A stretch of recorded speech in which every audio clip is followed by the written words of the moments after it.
In this video, I will peel back the curtain a little bit and talk about the software I use to make my YouTube videos. And yes, as the title suggests, all the software is completely free to use. On my channel, I make two kinds of videos. The first type are videos about biking places, which includes long international bike tours and shorter local trips closer to home. The second type are videos about bike builds and bike gear with an emphasis on bike touring. It feels weird to say this in 2026, but believe it or not, I don't use any AI tools for my videos. It's not because AI tools aren't useful, but because my videos are about the experience of travel, and I want the stories I tell to be as authentic and personal as possible. To that end, I prefer to write my own scripts, take real footage, and process my thoughts without offloading any of the creative process to AI. My thinking is along the lines of this famous quote from the author Joanna Maciejewska. Now, I might occasionally use AI to save me time removing a background from an image, for example, but I don't want it to do any of my thinking or creative work for me. A quick caveat before we get started is that I use a variety of totally free tools to create my videos, but while the software is free, the equipment I use is definitely not free.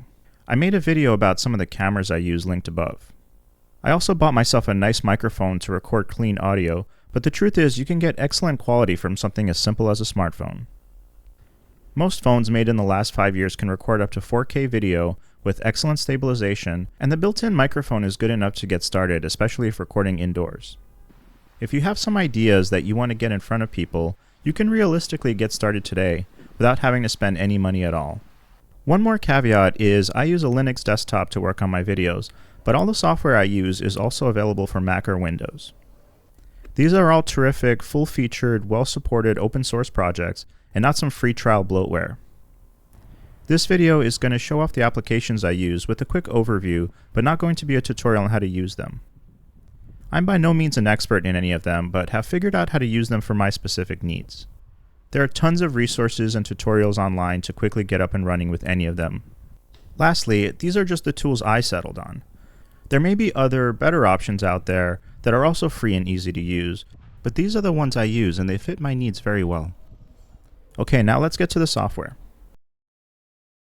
I typically like to script my videos and record a voiceover once I've had a chance to process my thoughts and figure out what I want to say. I bought myself a nice Shure microphone to record audio with. Many mics, including mine, require a preamp. I'm using this ART tube preamp mostly because I already had it and it fits the bill. Theoretically, it's supposed to produce a warmer sound, but you tell me if the audio appears quote-unquote warmer. The audio recording software I use is Audacity. It is a powerful, open-source audio recording and editing tool that has been around for over 20 years. I use it to record my voice and make a few adjustments to make it sound better. In Audacity, I can easily make cuts to the audio, adjust levels, and do anything else I may need. There is also a fairly robust suite of effects, so you can get pretty funky with your audio if you really want to. Once I'm satisfied with my audio, I export it to a WAV file and move on to the next step. Photography has been a growing interest of mine, and I often include lots of still photos in my videos.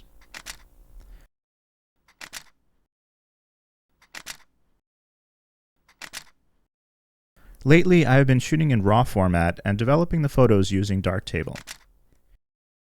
Darktable is an incredibly powerful editor with hundreds of modules to fine-tune images. It makes changes to photos non-destructively by writing all the edits to a separate file, which can then be exported to bake in the changes without affecting the original. It does have a bit of a steep learning curve, but once I got the hang of the basics, I found myself enjoying using it. I try to keep my photos looking relatively natural, so I make subtle adjustments to the contrast and colors, in addition to some sharpening and noise reduction to bring out the image I was intending when I pressed the shutter button.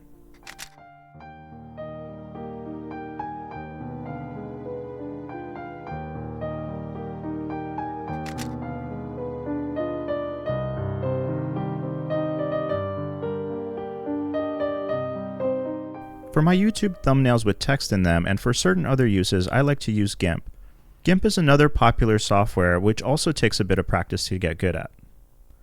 GIMP supports the use of layers, masking, and has many other different tools for drawing, writing, etc.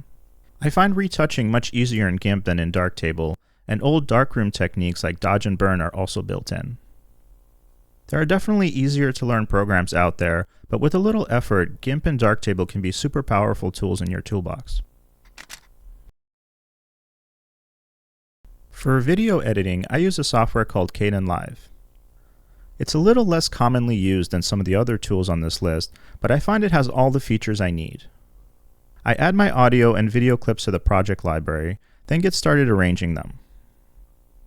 I can have many different audio and video tracks to layer as needed.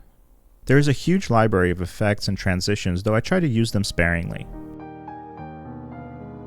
Kdenlive comes with tools for using LUTs and making many different kinds of color adjustments, including saturation, contrast, white balance, and lots more. There is a built-in tool for video stabilization, though I have not had much success with it, so if you can recommend a free tool that does a good job, let me know in the comments. Once I've finished my edits, I export the file and I'm done. The export can take quite a bit of time, so if you don't have a particularly powerful computer, I would avoid working with 4K files and just stick to 1080p. That's it for my list, but let me know in the comments if you have any other questions about my process. Thanks to all the dedicated teams that work on these and other open source projects, so people like me can use these tools absolutely free. I'll leave links to all the software projects and some of the gear I use in the description. As I said before, you don't really need to spend any money if you want to start a YouTube channel today. The quality of your ideas and storytelling are much more important than using a $4,000 camera, and you can easily use free software to put videos together. Let me know if you found the video helpful, and thanks for watching.